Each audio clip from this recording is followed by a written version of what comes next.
Good morning, good morning, good morning. My favorite day of the week. It's Thursday.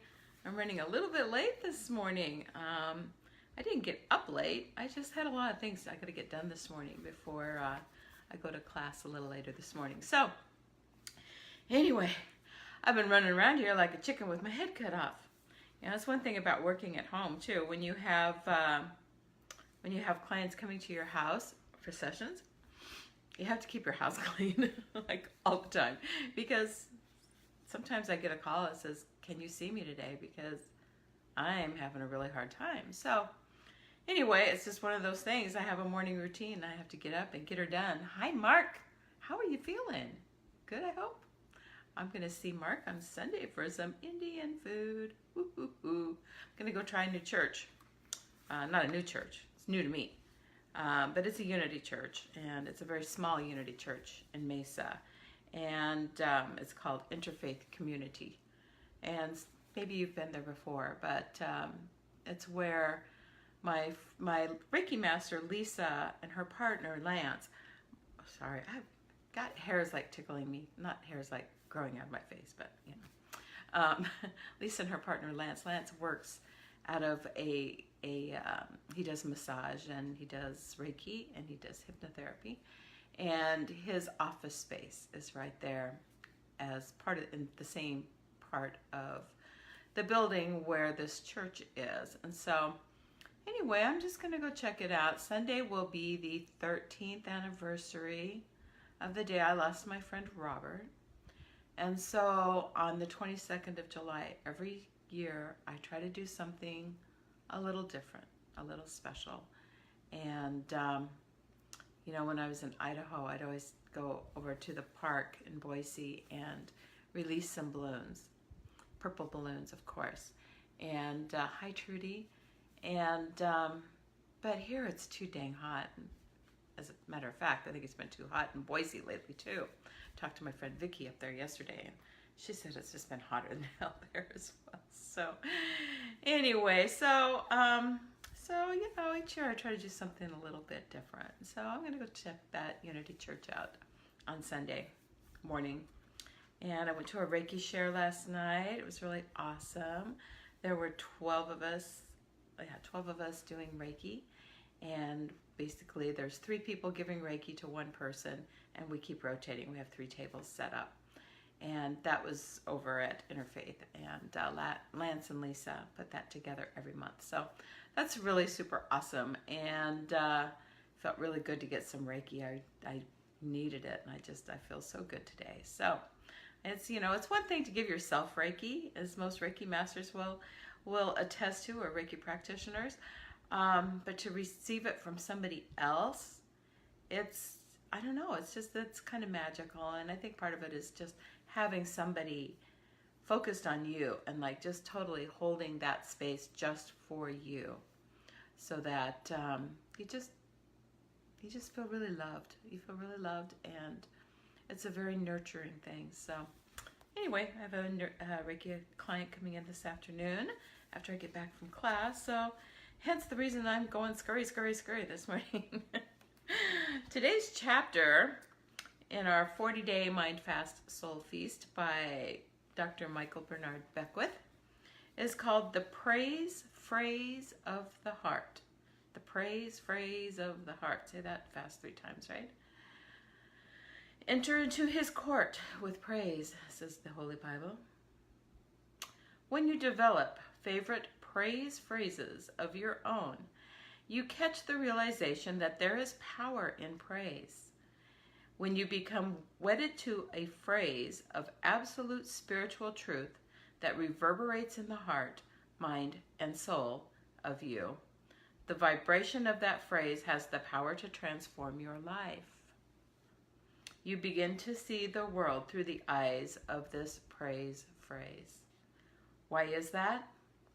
Because the only malady you suffer from is the illusion of separation, of being separate from the Spirit. All problems have their genesis in that great misunderstanding, that great delusion. When repeated with sincerity, devotion, and explicit faith, Your praise phrase drowns out anything unlike itself. It drowns out the cry of the world of appearances that tells you that what you see with the five senses alone is real.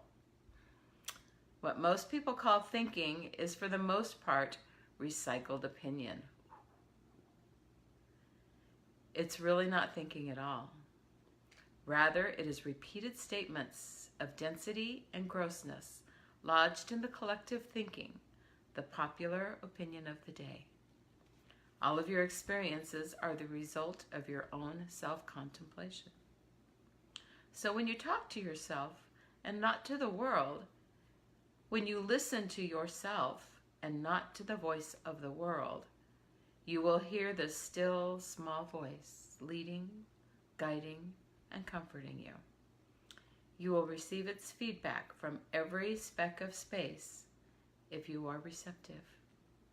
Consistent use of your praise phrase causes you to expand your awareness and see the way God sees the world and your place in it. Today, look at your life experiences and invite a potent praise phrase to speak itself inside you. Write it down, say it to yourself, and say it out loud until it sets your heart on fire. Oh, hi, Shelley. Affirmation: I perceive the face of spirit throughout my environment, and I give praise to that which reveals to me my own divinity. Wow, this is really awesome. That's a really great chapter, you guys. I love this. Oh, yeah. I'm just going to read this line over again. There's a couple in here that were really powerful to me. When you become wedded to the phrase of absolute spiritual truth that reverberates in the heart, mind, and soul of you, the vibration of that phrase has the power to transform your life. You begin to see the world through the eyes of this praise phrase. Ah, this is really great stuff. So that's day 16. I love this. So what are some of your favorite praise phrases? Those of you who've watched for any time at all, you probably know one of mine is let go and let God. I say that all the time, right? Anytime I find myself getting frustrated about something, I have to remind myself, let go. Turn it over. Let go and let God. Surrender. It's a shitty day, not a shitty life is another one of my favorites. I would call that a praise phrase. You know, sometimes we get stuck in the mire and the muck, and we just have to remind ourselves this is just temporary. This is just temporary. This isn't how it's going to be forever. With God, all things are possible. Another one of my favorites. You know, I found some of the best phrases that I still use all the time from going to Al-Anon meetings years ago. And I mean, there are some great Al-Anon sayings. You know, let go and let God, that is one. Turn it over is another. One day at a time. We all know that one, right? I was going through this little book that I have, and this was one of my little books that I had from years ago in Al-Anon. It's called Courage to Change. And it's like a daily thing, but at the end of each day, they have great little like one-liners that are easy to remember, that sometimes just, you know, reading something that simple at the start of your day and just letting it kind of marinate will change your attitude. It'll change your day. I pulled out just a couple. I just highlighted a couple. An ancient Chinese proverb says, if we do not change our direction, we are likely to end up where we are headed. Brilliant and simple, right? What else I got in here? Decision is a risk rooted in the courage of being free. I forgot to see who that was by, sorry. Let's see. You have to count on living every single day in a way you believe will make you feel good about your life. Jane Seymour. I don't know if that's Jane Seymour the actress or Jane Seymour from times ago, medievals. Not really medieval, I guess. And no one is alone if they've come to believe in a power greater than themselves. Wow, that's heavy.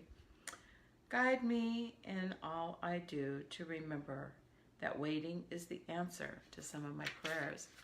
Wow. How powerful is that? You know, we pray for things and we want instant action. We want it to happen now. Like, I want it instantly, especially anymore. Don't we want everything right now on demand? And if it's not there right now for us, we can totally flip. And I think that's a really powerful thing, that sometimes the waiting is the answer to your prayer. Waiting for an answer to, or waiting for, guidance on if you should do something. Sometimes just the waiting is like, okay, this is what the silence sounds like. Yeah, this isn't the right thing for me to do right now. It's the answer, right? The ability to simplify means to eliminate the unnecessary so that the necessary may speak. Hans Hofmann. Teddy Roosevelt. Do what you can with what you have, where you are. So anyway, these are just great. Oh, Helen Keller. Everything has its wonders, even darkness and silence. And I learn, whatever state I may be in, therein to be content. Last one, Aristotle. We are what we repeatedly do. Excellence, then, is not an act, but a habit. Habits, change them in 21 days, make them permanent in 90. So, what's your praise phrase? Think about that a little bit today. And I would try to focus on it and make it a mantra for yourself. And just do it every day. Try it for 21 days. See if your life shifts in some area. Whatever resonates with you. When you hear something, you see them all day long flipping through Facebook, right? You're like, oh, that's a good one. Oh, I love that. It's beautiful. So take one of those things and take it to heart. And now make sure it's a good thing that you're taking. Don't want any stinking thinking. Hi, Robbie. Oh my gosh, I miss you, girlfriend. I miss you. We need to get together, my friend. So anyway, that's my story and I'm sticking to it. My name is Kerri Wade, by the way. I am a Reiki Master Teacher and a hypnotherapist. And I am in Chandler, Arizona. If there's anything that I can help you on your own spiritual path or with any Reiki energy for healing, physically, mentally, spiritually, emotionally, please just reach out. And you can book appointments on my website, kerriwade.com. And if you don't find a time that's convenient for you, please reach out to me. Give me a call or a text or contact me through my site or through here. And, sometimes when we go into a crisis mode and we need help, like right now. So I'm always open to that. Anytime I can make it happen, I will. So reach out. Peace and blessings. You guys have a great day. And I'll see you again tomorrow morning at 7:30-ish. What is our thing tomorrow? Let's just take a sneak peek, because I'm one that likes previews always. Always. I get really mad when TV shows don't have a preview, like at the end of a season. Ugh. Day 17 is access your accessibility. Ooh. I don't know what that means yet. Well, I'm going to find out. Have a great day, guys. I love you. Peace and blessings.